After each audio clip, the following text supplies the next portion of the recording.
Excuse my language, but why is Boeing such a corporation? Their planes are literally falling apart in the sky.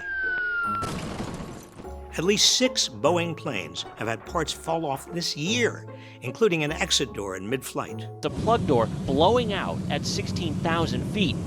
A whistleblower has accused Boeing of a criminal cover-up of its safety failures.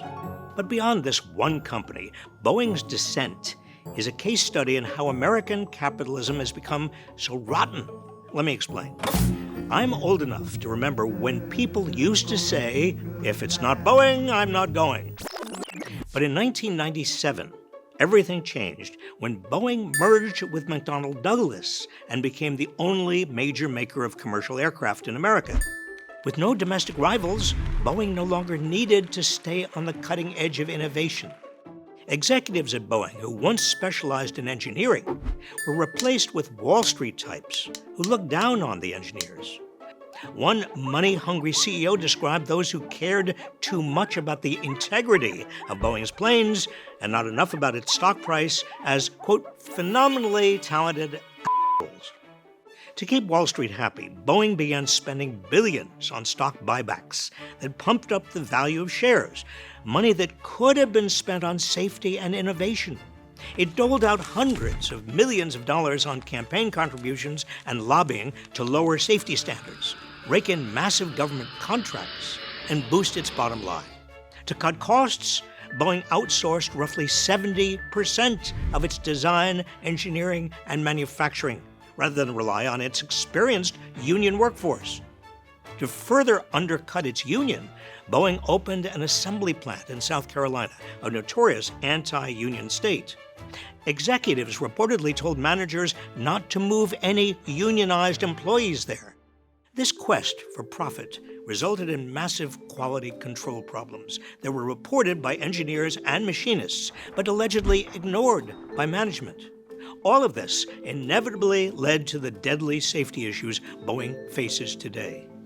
And because of Boeing's monopoly-like power, it's been largely immune from any repercussions for its poor performance. Boeing made it seem like it was punishing executives who led it astray by firing them, but still rewarded them with golden parachutes on the way out. Folks, Boeing's troubles should serve as a cautionary tale. It's reflective of broader trends in our economy over the past 40 years. Monopolization, wealth siphoned off to rich shareholders at the expense of everybody else, cutting corners on safety to save a dime, bashing unions, all while spending big money lobbying the government. Boeing may have become a company, but that doesn't mean we have to put up with it. The government has the power to increase antitrust enforcement to bust up big companies, something that we're already starting to see in other industries.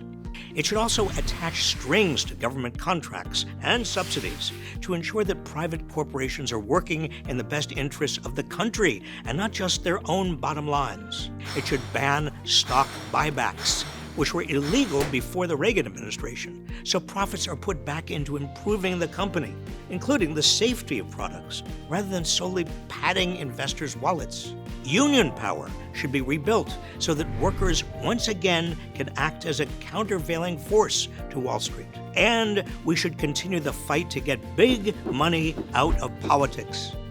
It's not too late to reverse course and chart a new flight